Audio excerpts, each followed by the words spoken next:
नमस्कार दोस्तों, एक बार फिर से स्वागत है आप सभी का। और इस वक्त मौजूद हूँ मैं रेयान इंटरनेशनल स्कूल चोपटा के ऊपर। आज जो है यहाँ पर बात की जाए बबीता फोगाट और उनके साथ में योगेश्वर दत्त, जो हमारे हिंदुस्तान की आन बान से शान रही है, वो हमारे बीच में पहुँचे हैं। आइए उनसे भी आपकी बात करवाते हैं कि वो आज किस पर्पज से लेकर के आज रेयान इंटरनेशनल स्कूल बाड़क चोपटा के ऊपर पहुँचे हैं और आज गेम जो करवाए गए उनके मुख्य अतिथि के तौर पर वो पहुँचे हैं। उनसे भी बात करते हैं खेल के बारे में। आइए आपको मिलाते हैं। रेयान इंटरनेशनल स्कूल के अंदर आज पैनकेक जो है पैनकेक सियात, तो इसके लिए आज स्टेट चैम्पियनशिप हो रही है। तो और उसके स्टेट चैम्पियनशिप के उद्घाटन स्तर में आज हम आए हैं। तो सभी खिलाड़ियों का मैं स्वागत करती हूँ। और आज अध्यक्ष जी हमारे तीरथ राणा जी हमारे साथ हैं, साथ में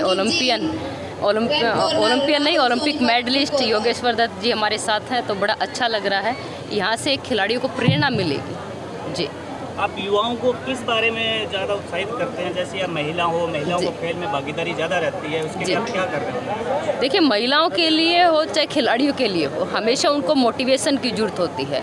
और खिलाड़ी जो है वो अपने दिन रात मेहनत करती हैं, उनको भी प्रेरणा की ज़रूरत होती है, एक अच्छा मार्गदर्शन की ज़रूरत होती है, जो हम हमेशा करते रहेंगे। योगेश जी, एक अच्छे स्पोर्ट्समैन को किन किन चीज़ों की ज़रूरी है ध्यान रखना? देखिए, सबसे पहले तो यहाँ पे हम आज आए हैं रेयान इंटरनेशनल स्कूल में। यहाँ पे जो चैम्पियनशिप चल रही है, स्टेट चैम्पियनशिप, इसके उद्घाटन में महिला बाल विकास की चेयरमैन और दंगल गर्ल से मशहूर हैं, महिलाओं के लिए आदर्श हैं हमारे तीरथ राणा अध्यक्ष भारतीय जनता पार्टी के सोनीपत से।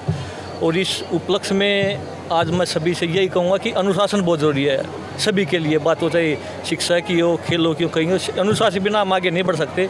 और यहाँ पे जितने खिलाड़ी आए उन सबको एक ही बात कहूँगा कि खेल भावना बहुत ज़रूरी है, अनुशासन बहुत ज़रूरी है अगर आपको आगे बढ़ना है तो। और एक सबसे जो बड़ी और अहम बात यह है कि आपका गोल क्या है, आपका सपना क्या है, उसको पूरा करने के लिए आपको मेहनत ज़रूरी है और इसमें कोई शॉर्टकट नहीं है। और आज यहाँ पर मैं हिसार डिस्ट्रिक्ट एसोसिएशन को बहुत बहुत शुभकामनाएं देता हूँ। शिलाट से जुड़े हुए जितने भी पंचक शिलाट से जुड़े हुए जितने भी यहाँ पे अधिकारी हैं, ऑफिशियल हैं, कि वो खेलों को आगे बढ़ाने में अपना अहम योगदान दें और हिंदुस्तान को खेल महाशक्ति बनाने में आगे आएँ।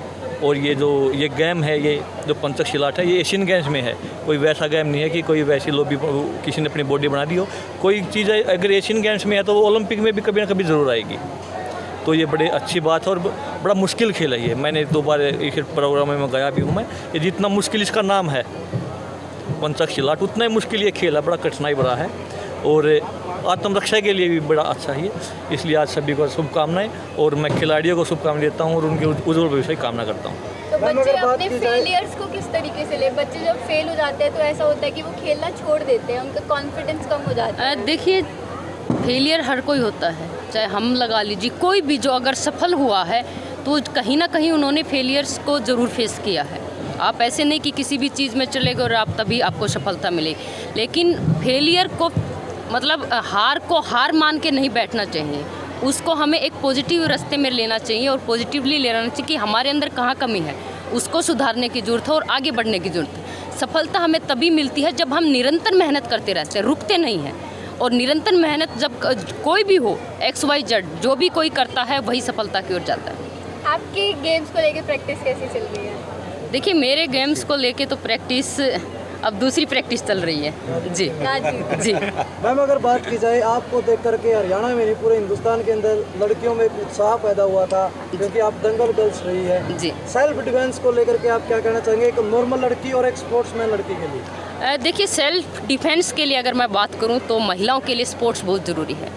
आज जो कॉन्फिडेंस हमारे अंदर आया है तो वो सिर्फ और सिर्फ हमारे गेम ने दिया है। और आज जो पहचान है वो भी सिर्फ और सिर्फ गेम की वजह से है। तो ये नहीं कि गेम की वजह से, जो एक पहले एक कहावत थी, पढ़ोगे लिखोगे बनोगे नवाब, खेलोगे कूदोगे तो बनोगे ख़राब, लेकिन आज वो कहावत चेंज हो गई है कि पढ़ोगे लिखोगे बनोगे नवाब, खेलोगे कूदोगे तो भी लाजवाब बनोगे आप। तो इसलिए ये धारणा तभी बनी है कि खिलाड़ियों ने अपनी मेहनत के दम पे दिखाया कि इसके अंदर भी भविष्य है खिलाड़ियों का।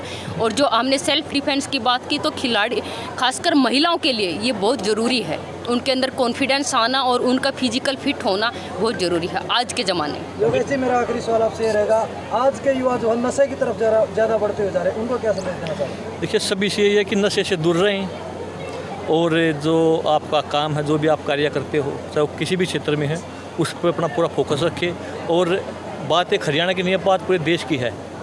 आज छोटे छोटे बच्चे दारू पीते, स्मोकिंग करते हैं, जो बहुत गलत है। सभी से मेरा एक ही आग्रह है कि आप अपना जो टाइम यहाँ बर्बाद करते हो किसी ग्राउंड में लगाइए, सुबह या शाम, आपसे किसी भी क्षेत्र से हो। अगर आप मानसिक और शारीरिक रूप से फिट होगे तभी आप आगे बढ़ोगे। और मानसिक रूप और शारीरिक रूप से फिट रहने के लिए खेल से अच्छा कोई भी माध्यम नहीं है।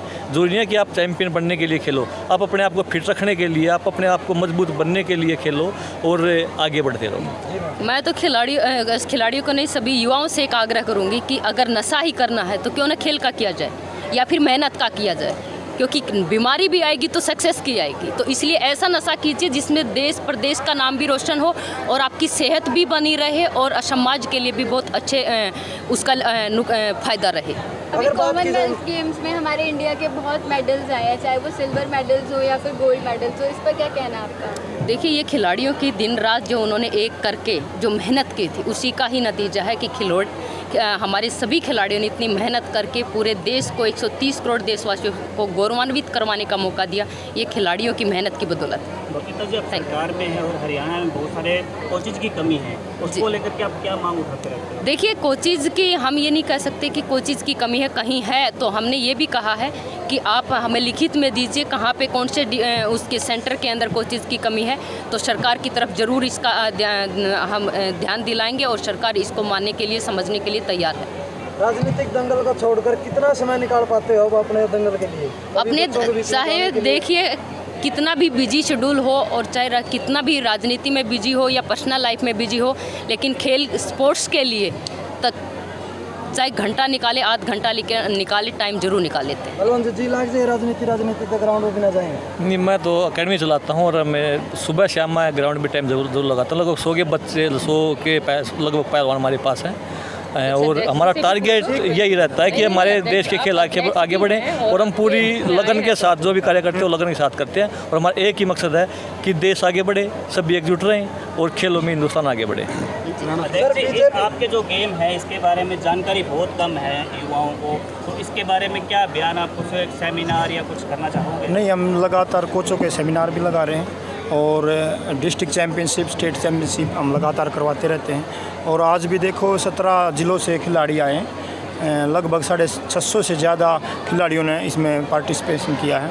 तो एक बहुत बड़ी बात है, इस गेम में 650 बच्चे और 17 ज़िलों से आना तो एक बहुत बड़ी बात है। अच्छे अच्छे जो गेम, पुराने गेम भी हैं उनमें भी नहीं आते और ये 6-7 साल से लगा एशियन गेम में भी है। और मैं धन्यवाद करना चाहता हूँ बड़े भाई योगेश्वर दत्त जी का, ओलंपियन पहलवान जी का, बबीता फोगाट जी का, कि आपने मेरा निमंत्रण स्वीकार किया और बच्चों का, खिलाड़ियों का हौसला बढ़ाने के लिए आप सोनीपत से चलकर आप हिसार पहुँचे हैं। तो मैं इनका बार बार धन्यवाद करता हूँ कि आपने छोटे निमंत्रण में खिलाड़ियों का नाम आता है, उन्हें सबसे पहले कहा हम चलेंगे, ज़रूर चलेंगे, जो भी काम होगा उसको बाद में करेंगे, पहले हम खिलाड़ियों के बीच में जाएंगे। सर, अगर बात की जाए, सर एक बार बात की जाए, बीजेपी सरकार आने के बाद खेल नर्सरियाँ दी जा रही है, जो एक बहुत बड़ी उपलब्धि मैं हरियाणा के लिए कहूँगा, क्योंकि हर क्षेत्र में, हर गाँव के अंदर वो नर्सरियाँ दी जा रही है जिससे बच्चे तैयार किए जाते हैं। उसके बारे में आप क्या कहेंगे? बिल्कुल, जहाँ एजुकेशन और खेल का संगम है, एक साथ हैं, सबसे पहले वहाँ हमने खिलाड़ियों को नर्सरी देने का काम किया भारतीय जनता पार्टी ने।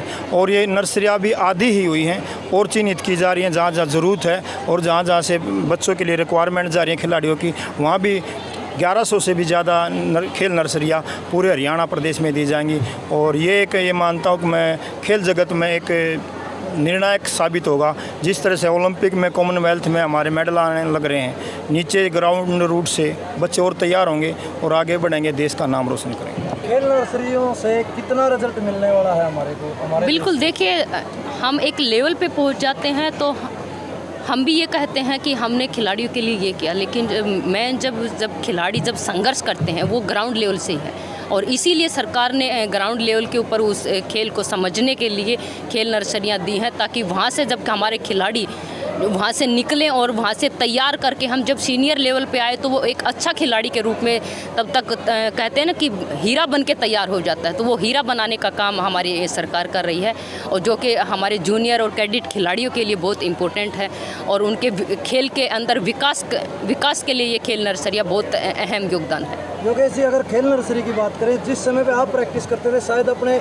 घर के हिसाब से आप प्रैक्टिस करते थे, क्योंकि आपको उस समय पर ये डाइट की बात की जाए या फिर एक अच्छे कोच की बात की जाए तो अपने आप वो करना पड़ता था, लेकिन अब सरकार ये चीज़ दे रही है, तो इसका कितना असर पड़ेगा और कितना फ़ायदा हमारे को मिलेगा? देखिए, मैं हमेशा बोलता आया हूँ कि ग्रास रूट होना, मजबूत होना बहुत ज़रूरी है। अगर हमें खेलों में महाशक्ति बनना है, जब तक हम ग्रास रूट पे काम नहीं करेंगे, जो बच्चे गांव से निकलते हैं, गरीब परिवार से निकलते हैं, उनकी तरफ अपना फोकस नहीं करेंगे, तब तक हमें वो हासिल नहीं कर सकते जो हम चाहते हैं। और वो हासिल होगा हमें ग्रास रूट से ही।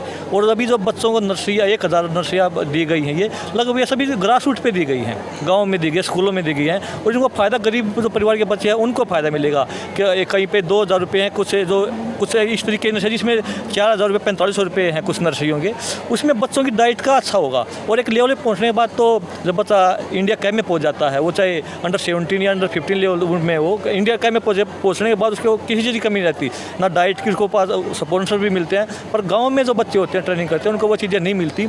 इस नर्सरी का सबसे ज़्यादा फायदा ये होगा कि जो गरीब परिवार से बच्चे, और सभी गरीब परिवार से ही करते हैं, आप किसी को उठा के देख लीजिए, अभी कॉमनवेल्थ गेम्स की बात है, ओलंपिक की हो, सभी का आप अगर बायोडाटा देखोगे, उनका पास्ट देखोगे, तो वो गरीब परिवार से निकले हुए बच्चे हैं और वहीं पे मदद करने की जरूरत है। इसका फ़ायदा ये होगा कि जो गरीब परिवार से बच्चे हैं, उनकी डाइट का उनको हर महीने उनके खुराक के डाइट के पैसे मिलेंगे, जिससे वो अपने अच्छी तरीके से मेहनत कर सके और डाइट खा सकें, जिससे वो उनको आगे बढ़ने में मदद मिले। उसके बाद फिर वो इंडिया कैंप में आते हैं, राष्ट्रीय टीम में उनका चयन होता है, तो उनको और ज़्यादा सुविधाएँ मिलती हैं।